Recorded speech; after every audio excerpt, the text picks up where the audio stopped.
Inasikaso na Stacy ang anak ko habang ako naman ay wala sa sarili.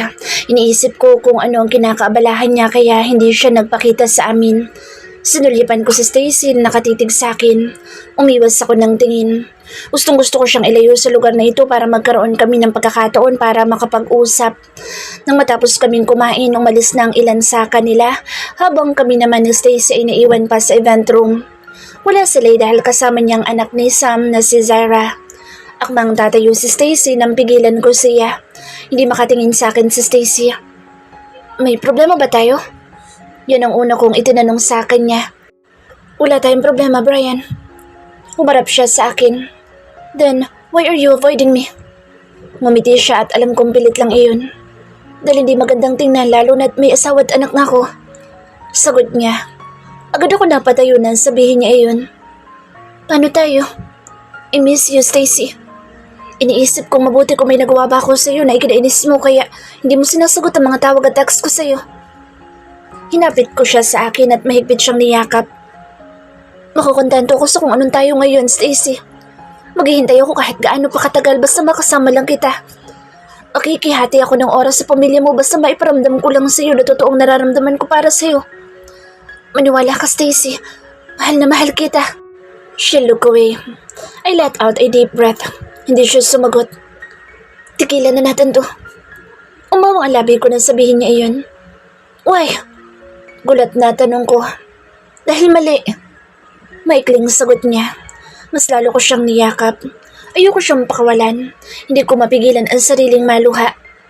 No, please. Huwag mo sabihin yan. Mahal na mahal kita, Stacy. Pahirapan mo ako kung gusto mo. Lahat gagawin ko para sa'yo, Stacy. Huwag naman ganito. Hindi ko kakayanin. Pakiusap ko. Hindi ko na napigilan ang maluha. I'm sorry, Brian. My decision is final. Anya? At saka iniwan akong mag-isa. Nangihina akong naupo. Nanatili pa ako ng ilang minuto sa loob ng event room. Hindi ko na malaya na lumapit sa akin si Lay. Pinahid niya ang luha sa pisngi ko at niyakap ako. Please, Daddy. Stop crying. I don't want to see you crying. Hindi ko mapigilan ang sariling kumuyom ang kamay ko dahil sa inis na nararamdaman. Naiinis ako sa sitwasyon namin. Gusto ko sabihin kay Brian na ganoon din ang nararamdaman ko para sa kanya. Pinigilan ko ang sarili na magpakita ng mabuti sa kanya. Gusto ko magalit siya sa akin para lubayan niya na ako. Angel, pwede ba tayo mag-usap? Humarap ako kay Sam. Tumango ako sa kanya. Kasama niya ang asawang si Zach. Bago kaming umalis, pumasok naman sa event room si Zach. Pinuntahan namin ang office niya. Tahimik lang kami ni Sam. Hindi ko alam kung anong iniisip niya. Alam ko na may relasyon kayo ni Brian doon pa lang sa resort.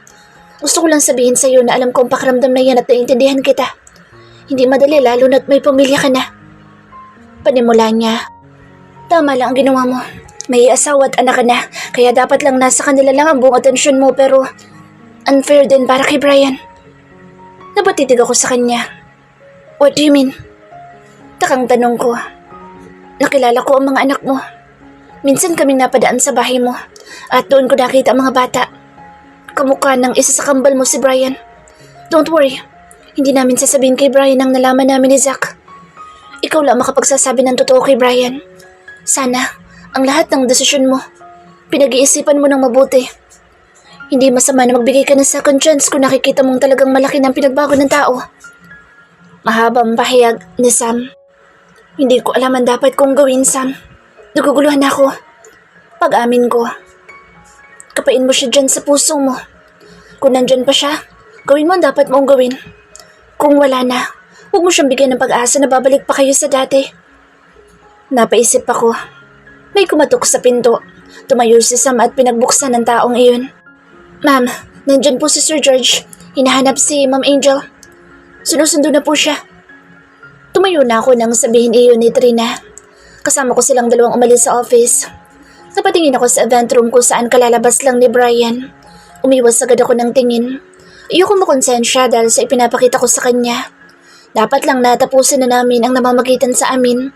Lalo na ngayon na alam na ni George ang mga nagawa ko sa resort. Sumakay agad ako ng kotse. Napatingin ako sa pinto ng cafe kung saan kalalabas lang nila Lay at Brian. Umandar na ang sakyan. Tahimik namin binabaybay ang daan pa uwi. Nagkita kayo? Tanong ni George na siyang ikinalingon ko sa kanya. Yes, katulad ng gusto mo iniiwasan ko siya. Tumangot-tango si George. That's good. Simpleng sagot niya. Nakarating din kami ng bahay. Agad ako lumabas ng kotse at pumasok na sa loob ng bahay. Sumalubong sa akin ang kambal at mahigpit akong niyakap. Pinupog ko ng halik ang dalawa.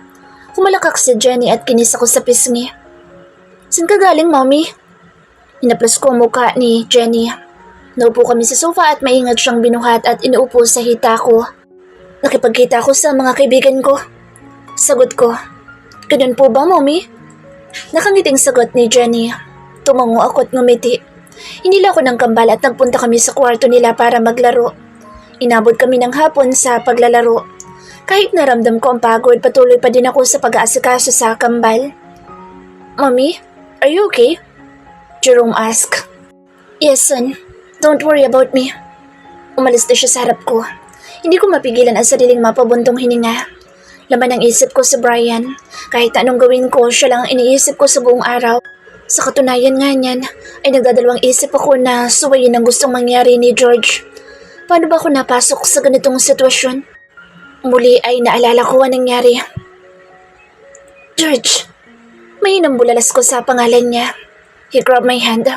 Napangiwi ako sa sakit dahil sa paraan ng paghawak niya sa akin. George, nasasaktan ako. Masama siyang tumingin sa akin. Dinala niya ako sa living room at doon itinulak pa upo. Hindi ako makatingin sa kanya. Isinara ko ang bibig. Hindi ako mapakali sa inuupuan. Maya-maya lang ay umalis siya sa harap ko. Pero hindi din siya nagtagal. May hawak siyang envelope na ipinagtataka ko. Ano yan? Hindi ko na napigilan at sariling tanungin siya. Mabilis niyang inalis ang laman ng envelope at inihagi sa harap ko mga litrato. Litrato kung saan kahalikan ko si Brian. Litrato na kuha kaming dalawa habang nasa resort kami. Isa-isa kong pinulot ang mga pictures. Meron din litrato na pumasok sa loob ng kwarto ko sa rest house ni Mia si Brian. Paanong may nakakuha nito? Nag-iingat naman kaming pareho ni Brian para walang makabuko sa amin. Naguguluhan ako. Anong ibig sabihin yan, Angel? Pagalit na tanong ni George. Nag-uulap ang aking paningin. Hindi ko kayang sagutin ang tanong niya dahil alam kong nagkamali ako sa mga ikinikilos ko nung nasa resort pa lang ako. I'm sorry, George. Yan na lang ang tanging nasabi ko. Ano bang hindi mo maintindihan, Angel? Ang ganda ng usapan natin bago ako umalis sa resort na hindi ka makikapaglapit kay Brian. Bakit sinuway mo ko? Hindi may tatanggi na sobrang galit ito base sa salitang lumabas sa bibig niya. Kasalanan ko. Dahil nagpadaig ako sa bugso ng damdamin. Hindi ko napigilan ang sarili ko na gawin ang hindi dapat. Sagot ko. Napapailing na tumitig siya sa akin. Sana naisip mo lahat ng ginawa niya sa'yo noon. Nasaktan ka niya, hindi ba?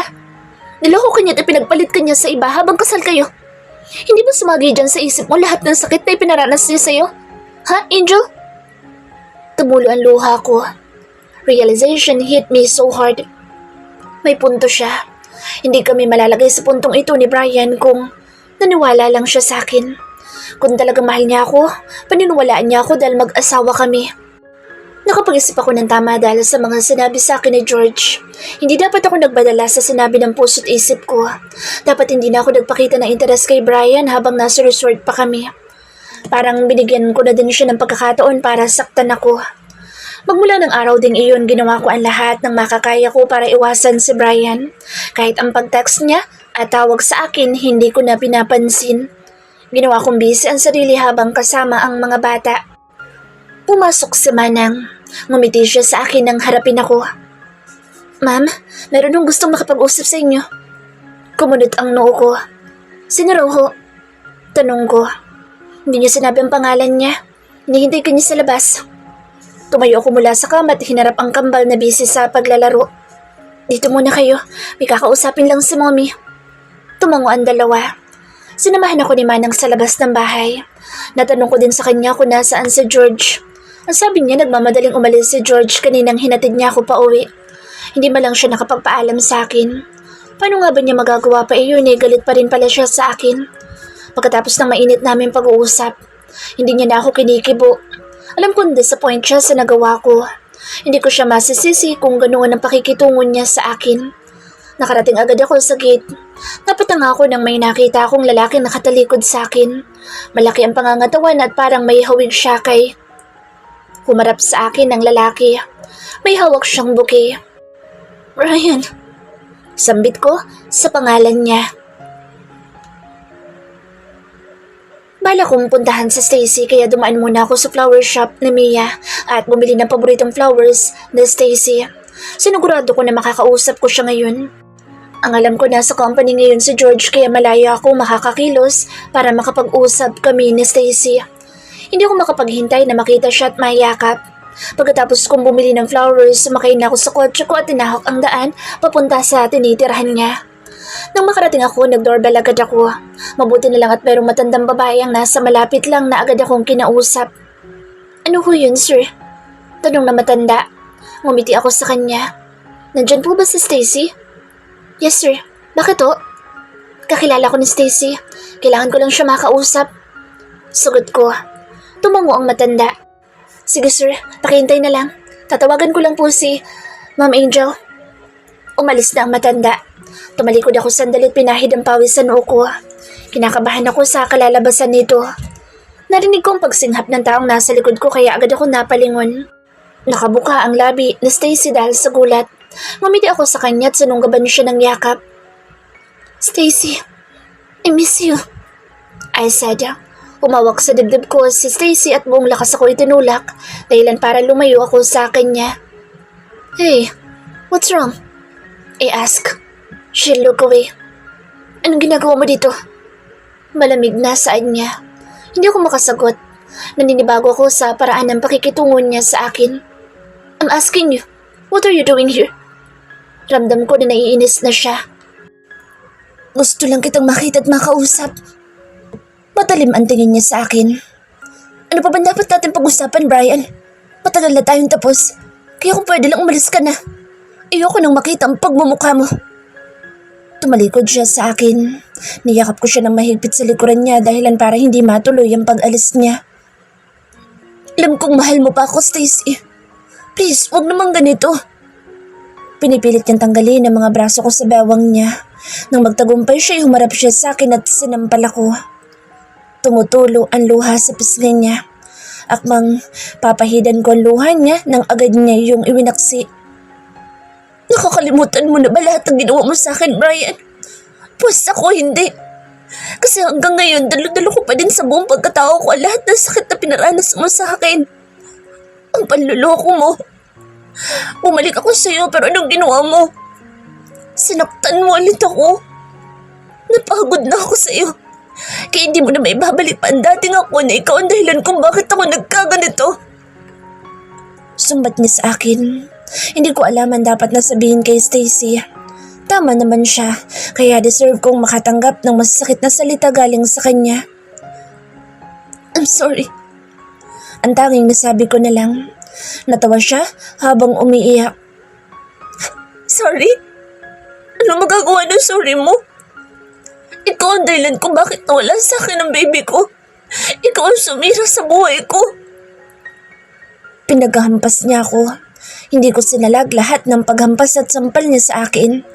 Tatanggapin ko ang lahat dahil alam ko na sa ganitong paraan, mailalabas niya lahat ng sakit na kinikimkim niya sa matagal ng panahon. Nung tumigil siya, agad ko siyang niyakap. Humagulhol siya sa balikat ko.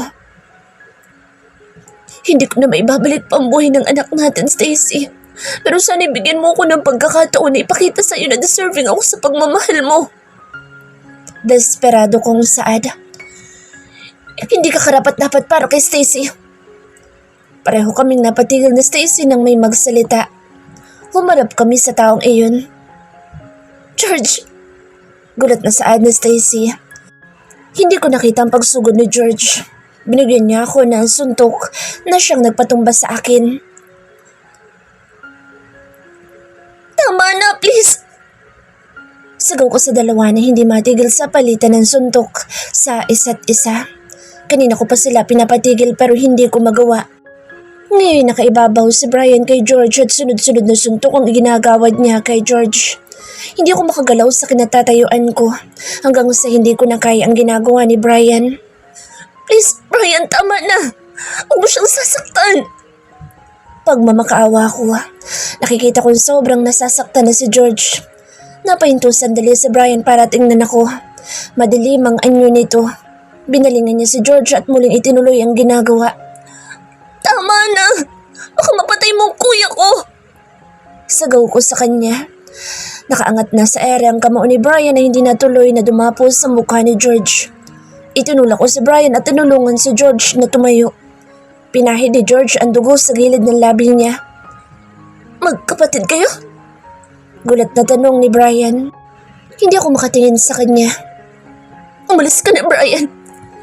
Saad ko sa kanya. Maya-maya lang ay umalis na din si Brian. Inalalayan ko sa pagpasok sa loob ng bahay si George. I feel guilty. Hindi sana mangyayari ito sa kanya kung hindi nang dahil sa akin. Nagulat ang kambal nang makita ang Daddy George nila sa ganoong sitwasyon. May iilang dugo din sa suot ni George. Nag-aalala ang kambal sa kanya.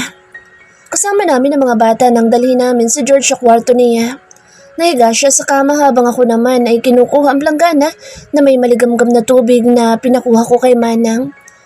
Iniinda ni George ang sakit sa buong katawan. Pinunasan ko ang mukha ni George. Bakit sinabi mo yun sa kanya? Itinabi ko ang hawak na bimpo at umayos ng upo. Napayuko ako at napabuntong hininga. Ayokong may mangyaring masama sa'yo. Mabuti na rin iyon para tumigil siya. Sagot ko. Hinawakan ni George ang kamay ko. Pinilit niyang bumangon sa kama. Nag-uulap ang aking paningin. I'm sorry, kuya. Ngumiti lang siya sa akin at sinanyasan ako lumapit sa kanya. Niyakap niya ako ng mahigpit. Alam kong matagal ka nang tutulo sa mga gusto kong gawin mo. Naintindihan ko kung magalit ka, lalo na nung huling usap natin. Anya, dumating kami sa point na nasumbatan ko siya na ayaw ko nang gawin ang mga gusto niyang gawin ko, lalo na kung tungkol iyon kay Brian. Hindi ko napigilan ang sarili ko na ilabas ang sama ng loob na kinikimkim ko. Magmula nang makilala ko siya, walang araw na hindi ko ginagawa ang mga ipinag-uutos niya sa akin. Ang masakit doon, hindi ako makaangal dahil malaking utang na loob ko sa kanya. Tama ang nasabi ko kay Brian. Magkapatid nga kami ni George. I'm his long-lost twin sister. Kasama ako ni LJ na kinidnap ng yaya ko noong mga bata pa lang kami. Matagal na ding nangyari iyon at hindi ko na matandaan ang nakaraan ko, kahit na ang pamilya ko. Mabuti na lang at nakabalik na din si LJ sa pamilya niya. Nalaman lang namin ni George na magkapatid kami nang sumama ko sa kanya, nang tuluyan ko ng pinutol ang ugnayan namin ni Brian. Nung una, hindi ako makapaniwala pero nandahil sa wedding ring ni Mommy, nakilala agad nila ako. Bago ako mawala, ibinigay sa akin ni Mommy ang wedding ring niya. At dahil nga sa pagkakidnap sa akin, hindi ko sila nakasama magmula nang magkaisip ako. Masaya ako. Sobrang saya ko dahil nakabalik ako sa pamilya ko. Meron kaming napagkasunduan noon ni George na magpapanggap kami mag-asawa sa mga taong nakakakilala kay Brian. Pumayag ako sa gusto niya. Wala naman ako magagawa kung ngayon ang gusto niya mangyari. Minsan dumating din ako sa point na nagsasawa na ako na maging sunod-sunuran sa kanya. Hindi ako galit. I-understand kung bakit mo to ginagawa. Hindi lang dahil sa akin kundi pati na rin sa mga bata. Sagot ko. Naiintindihan ko kung bakit gusto niya akong ilayo at ng mga anak ko kay Brian. Isa sa saksi si George sa lahat ng paghihirap ko. Nangako sa akin ng kapatid ko na kahit ano mangyari, gagawin niya ang lahat, mapabuti lang ang lagay ko pati na rin ang mga bata. Halos siya na ang tumayong ama sa mga anak ko na sobra kong ipinagpapasalamat. Hindi ko na pwedeng baguhin na nasabi mo kay Brian.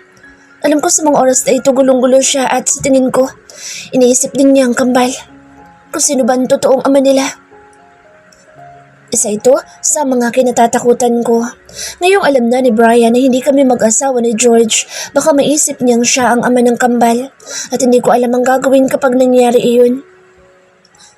Ang mahalaga sa ngayon, magpahinga ka muna. Tumayo ako. Hinawakan ni George ang kaliwang kamay ko. Lumingon ako sa kanya. Huwag mo siyang isipin, Stacy. Hindi nakabubuti para sa'yo. Ngumiti ako tumango.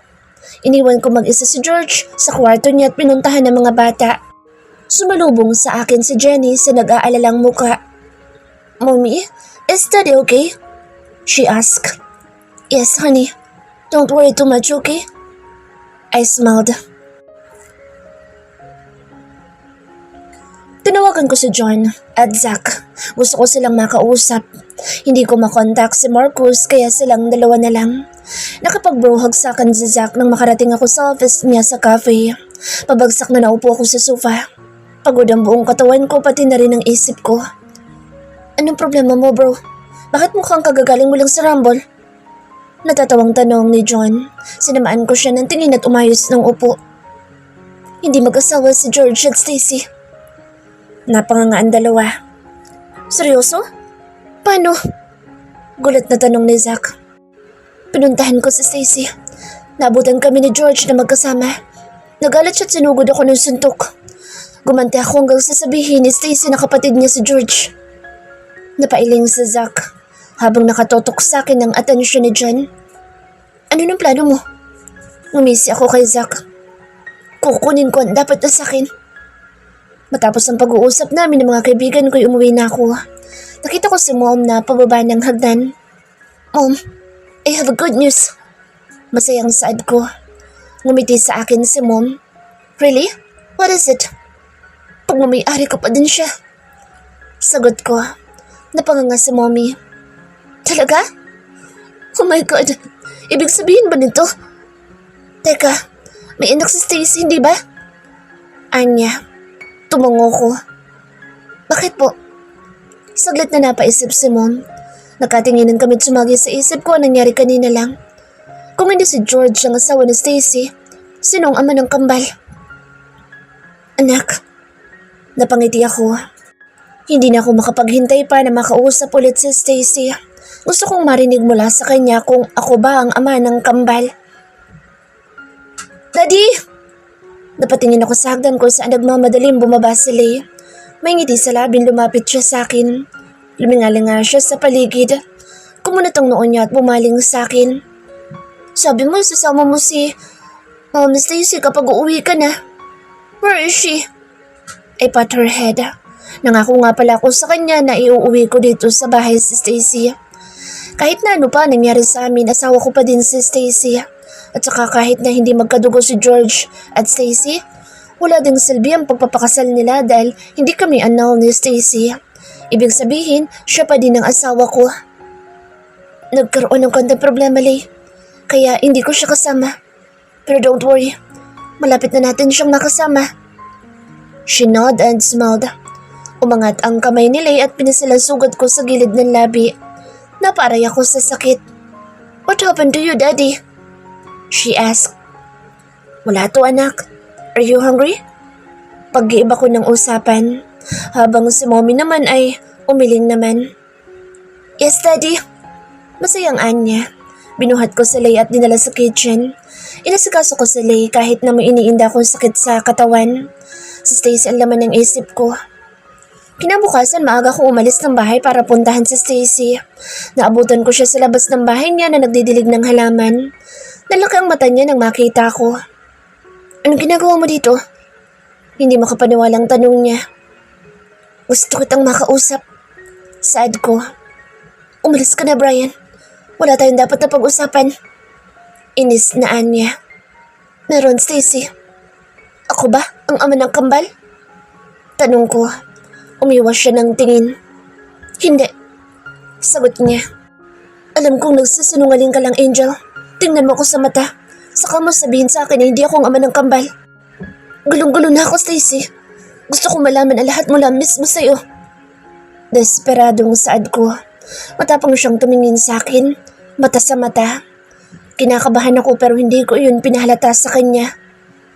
Hindi ikaw ang ama ng mga anak ko. Anya? Habang matamang nakatitig sa akin. Para akong pinagbagsakan ng langit sa mga narinig ko mula sa kanya. Umaasa ako na hindi ito ang sasabihin niya sa akin na tama ang nasa isip ko. Narinig mo sinabi ko, Brian, kaya kung pwede lang umalis ka na. Pagtataboy niya sa akin, hindi ko mapigilang maglandas ang luha sa mata ko. Naiintindihan ko. Tumalikod na ako sa kanya. Umaasa ako na babawiin niya mga nasabi niya sa akin pero hindi niya ginawa. Nalulumo akong sumakay sa kotse ko. Muli ako napatitig kay Stacy. Nakita ko nagpuno siya ng luha. Umalis na ako sa lugar na iyon. Daddy! Napatingin ako kay Lay na karga-karga ang bago niyang aso na binili ko para sa kanya. Ngumiti ako sa kanya tumango. Hanggang ngayon nalulungkot pa din ako sa nangyari sa amin ni Stacy. Siguro nga panahon na para tigilan ko na ipagsiksikan ang sarili ko sa taong hindi na ako mahal. Nakakalungkot na hindi ko may papakita sa kanya na talagang nagbago na ako para sa kanya. Ano bang magagawa ko tapos na. Wala na kaming aayusin pa dahil matagal nang sira ang relasyon namin. Kasalanan ko ang lahat at dapat lang natanggapin ko ang mga kinalabasan ng mga nagawa ko. Napatingin ako kay Lay na may kasama ng 2 bata. Parang namumukhaan ko ang batang kalaro niya ngayon. Tumayo ako at lumapit sa kanila. Masama ang tingin ng batang lalaki sa anak ko habang ang batang babae na may hinahabol ang alagang aso ni Lay. Umangat ng tingin sa Lay sa akin. Daddy, siya yung laging umaaway sa akin. Sumbong ng anak ko. Bakit mo inaaway ang anak ko? Umismid sa akin ang bata at muling tinampunan ng tingin si Lay. I don't like her. Masungit na sagot ng bata. Kuya, be nice to Lay because she's my best friend. Saad naman ng batang babae. Nanlakang mata ko nang makita ang itsura ng batang babae. Siya yung batang tinulungan ko na mahanap ang bracelet niya sa school kung saan siya nag-aaral. Hello, Mr. Brian. Masayang anya sa akin. Ngumiti ako sa kanya at kinurot ang pisngi niya. Napakagandang bata talaga nito. Do you still remember me? I nod and smiled. Yes, Johnny. Pumalakpak siya sa saya. Hindi ko napansin si Lay dahil tutok ang atensyon ko sa batang kaharap. Nagulat ako nang makitang itinulak ng kapatid ni Jenny ang anak ko. Umiyak si Lay na agad kong nilapitan. Tinulungan ko ang batang tumayo. Mabuti naman at hindi siya nasugatan sa pagtulak sa kanya. Binalingan ko si Jerome. Bakit mo itinulak si Lay? Tanong ko sa bata. Ayokong malapit siya sa akin. Supladong anya. Napailing na lang ako sa ugali ng batang ito. Jenny! Sigaw niya sa kapatid na siyang ikinalingon ko sa kanya. Napatingin din ako sa tinitingnan niya. Nagulat ako nang makitang hinahabol ni Jenny ang aso sa gitna ng kalsada. Iniwan ko ang 2 bata dahil baka masagasaan si Jenny ng truck na papalapit sa kanya. Binilisan ko ang pagtakbo hanggang sa makarating ako sa bata tinulak siya dahilan para ako ang mabangga ng truck. Narinig ko pa ang pagsigaw ng mga bata kahit na nagdidilim ng aking paningin. Alam kong si Stacy ang babaeng huli kong nakita bago ako mawala ng malay. May kumakatok sa kwarto ko. Hindi ko pinansin iyon. Patuloy pa din sa pagbuhos ang luha ko. Hindi ko gusto na saktan si Brian. God knows, gusto kong sabihin sa kanya na anak niya ang kambal pero nanaig sa akin ang nakaraan kung paano niya ako sinaktan. Bumukas ang pinto ng kwarto ko. Hindi ako lumingon at patuloy pa din sa pag-iyak. Anak, tawag sa akin ni Mommy. Dahan-dahan ang ginawa kong pagbangon. Lumapit siya sa akin at niyakap ako ng mahigpit. Mommy? Iyak ko. Nasabi sa akin ni Moy nang nagmamadali kang pumasok sa room mo. Hindi ka na rin kumain ng lunch kaya nag-aalala ko. Ano bang problema, anak? Hinaplos niya ang buhok ko.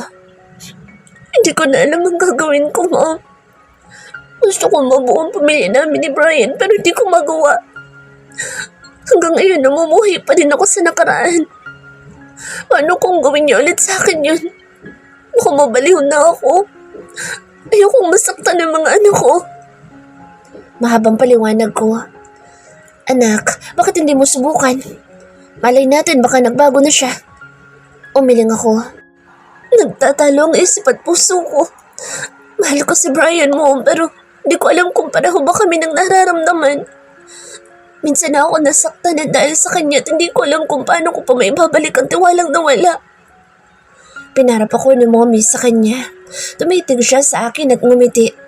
Kinuha niya ang kamay ko at nilagay sa bandang puso ko. Sundin mo ang sinasabi nito. Trust me, anak.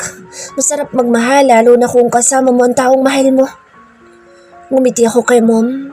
Nagyakapan kami. Ano ginagawa niyo mag-ina? Biglang sumulpot si Dad. Tumayo ako at excited na niyakap siya. I miss you, Dad. Hinalikan niya ako sa noo. I miss you too, princess. Lumapit sa amin sa mama at agad na nag-kiss sa harap ko ang dalawa. Nagtakip ako ng mata na siyang ikinatawa ng dalawa. Mabuti naman at medyo gumaan ang pakiramdam ko. Isa lang ang sigurado ako. Gagawin ko ang sinisigaw ng puso ko at yun ay ang makasama ang lalaking mahal ko. Bubuo kaming muli ng panibagong pamilya na kasama mga anak namin. Ibibigay ko ulit ang tiwala ko kay Brian. Alam namin pareho na biktima lang kami na nangyari noon. Pareho kaming nagkasakitan. Nasaktan sa pangyayari sa mga buhay namin. Hindi ko dapat isara ang puso ko sa kanya dahil kahit ano pang kalalabasan nito, tatanggapin ko. Kung sasaktan man niya ulit ako, ihahanda ko ang sarili para hindi na gaanong kasakit. Nagkaroon kami ng konting kamustahan. Inabala ko ang sarili sa buong maghapon. Naalala ko na kailangan ko na palang sunduin ang mga bata sa school. Umalis ako ng bahay.